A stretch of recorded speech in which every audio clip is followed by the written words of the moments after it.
Morrison's jig. Start off very simply like this.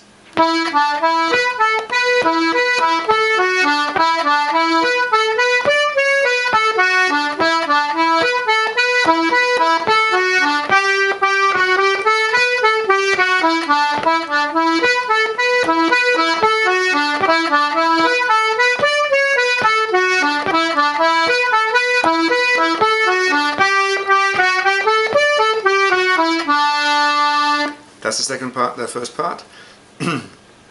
Mostly I've been playing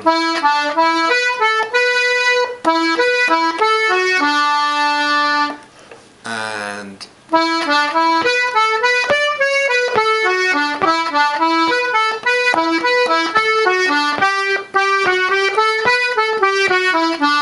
that's the first time ending I'm playing.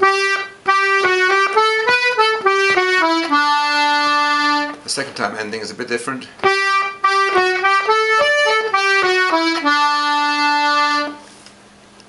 Variations on that. You can vary the little. You can vary that. You could just play for variation, or and you can also play.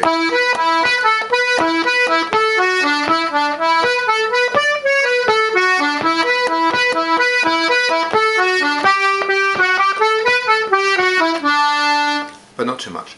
And you can play long notes.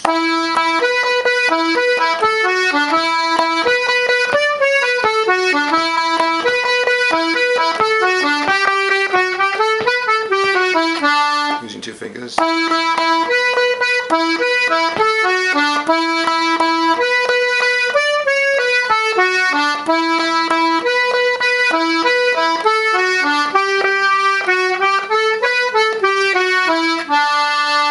You can vary that a bit with the grace note.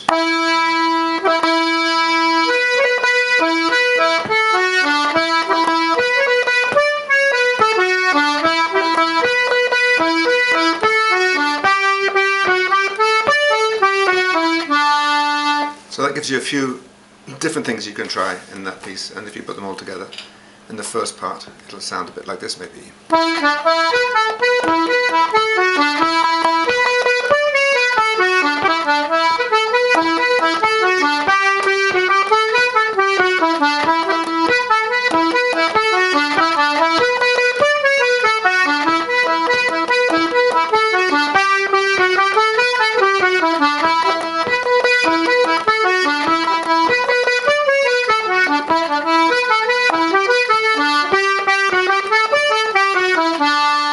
So there's a few ideas for the first part. The second part,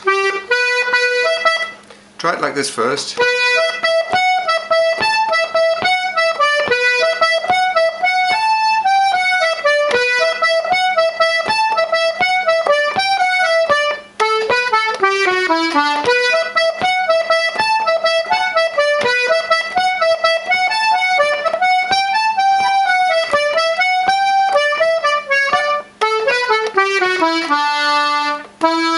So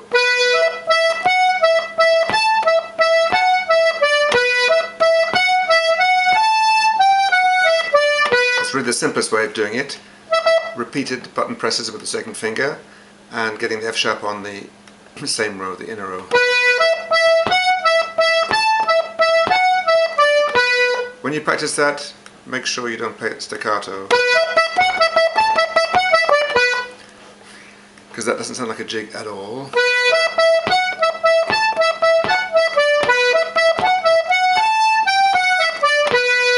You can also get the F sharp on the outer row.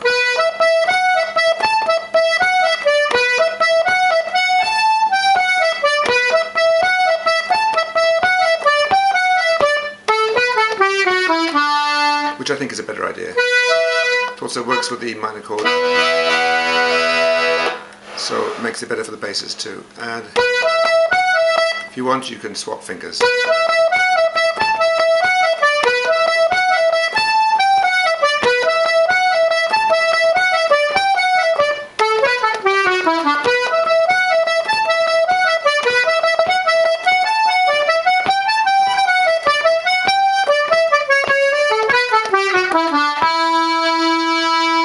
So, there's a few ideas for Morrison's jig.